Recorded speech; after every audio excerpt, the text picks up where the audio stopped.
పశ్చిమ గోదావరి జిల్లా పాలకొల్లులో Narsapuram parliament BJP అభ్యర్థి భూపతిరాజు శ్రీనివాస వర్మ పర్యటించారు. హరిరామ జోగయ్య సినీ నిర్మాత బన్నీ వాసును కలిసి గెలిపించాలని కోరారు. అనంతరం ముచ్చర్ల వీధిలో ప్రచారం చేశారు. రామాలయంలో పూజలు నిర్వహించారు. పట్టణంలోని ప్రముఖులు, స్వచ్ఛంద సంస్థలు, డాక్టర్లను, ఆర్యవైశ్యులను కలుస్తానని శ్రీనివాస వర్మ తెలిపారు. కూటమి అభ్యర్థులను గెలిపించాలని కోరారు. నిమ్మల రామానాయుడు గారు ఇక్కడ శాసనసభ్యుడిగా పోటీ చేస్తున్నారు. ఇవాళ నేను ఆచంట ఒక ముఖ్యమైనటువంటి సమావేశం ఉంది. ఆ సమావేశానికి వెళ్తూ పాలకొల్లో కొంతమంది ప్రముఖ వైద్యుల్ని, కొంతమంది ఆర్యవైశ్యుల్ని, కొన్ని స్వచ్ఛంద సంఘాల వారిని, జనసేన, టీడీపీ, బీజేపీ కార్యకర్తల్ని తక్కువ సమయం ఉంది.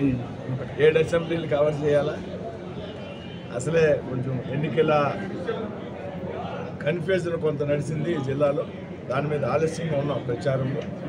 పెద్దలందరినీ కలిసి వారి మద్దతు కోరుతూ మరి ఏదైతే ఎంపీగా పోటీ చేస్తున్నటువంటి నాకు శ్రీనివాస వర్మకి మొదటి బ్యాలెట్ పేపర్లో కమలం పువ్వుకి, అలాగే నిమ్మల రామానాయుడు గారు శాసనసభ్యుడు, ఆయనకి రెండో బ్యాలెట్లో సైకిల్ గుర్తుకి ఓటేసి గెలిపించాలని కోరుతూ ఇక్కడ ఉన్నటువంటి ముఖ్యంగా జనసేన కార్యకర్తలు అందరినీ కూడా టౌన్ నుంచి, మండలాల నుంచి వచ్చారు.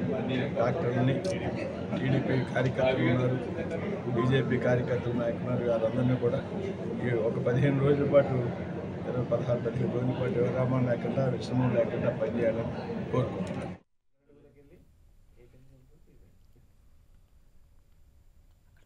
చాలా ప్రయత్నం